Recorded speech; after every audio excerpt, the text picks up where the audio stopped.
اگر راستے بد نظر آ رہے ہیں اور قدم تہجد کی طرف جا رہے ہیں تو جان لو تمہارے رب نے تمہیں تہجد کے لیے چن لیا ہے۔ وہ محض اسی لیے تمہاری نگاہوں سے راستوں کو اوجھل کر دیتا ہے تاکہ تم اسے منانے تہجد تک جاؤ۔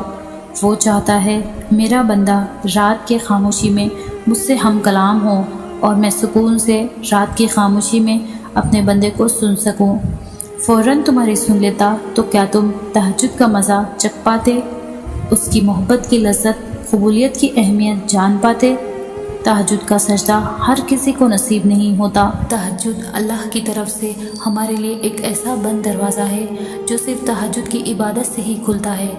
یہ دروازہ صرف ان لوگوں کے نصیب میں ہوتا ہے جو اللہ کے قریب ہوتے ہیں، اور سب سے بڑھ کر اللہ خود انہیں تہجد کی طرف لاتا ہے۔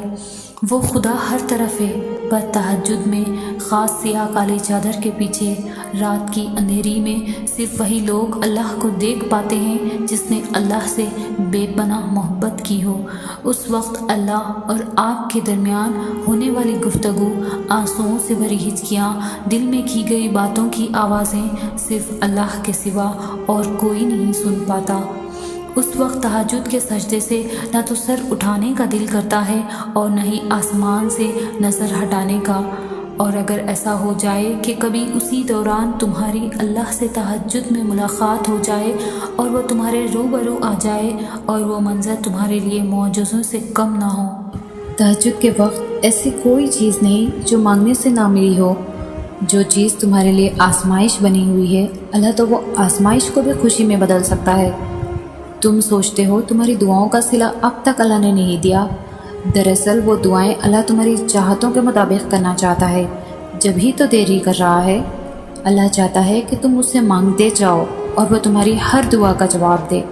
اللہ اسی کو نوازتا ہے جو اپنی دعاؤں سے پیچھے نہیں ہٹتے بلکہ اپنی دعائیں قبول ہونے کا انتظار کرتے ہیں۔ جس چیز کی چاہ تمہیں تہجد تک لے آئے تو سمجھ جاؤ وہ تمہیں ملنے والی ہے۔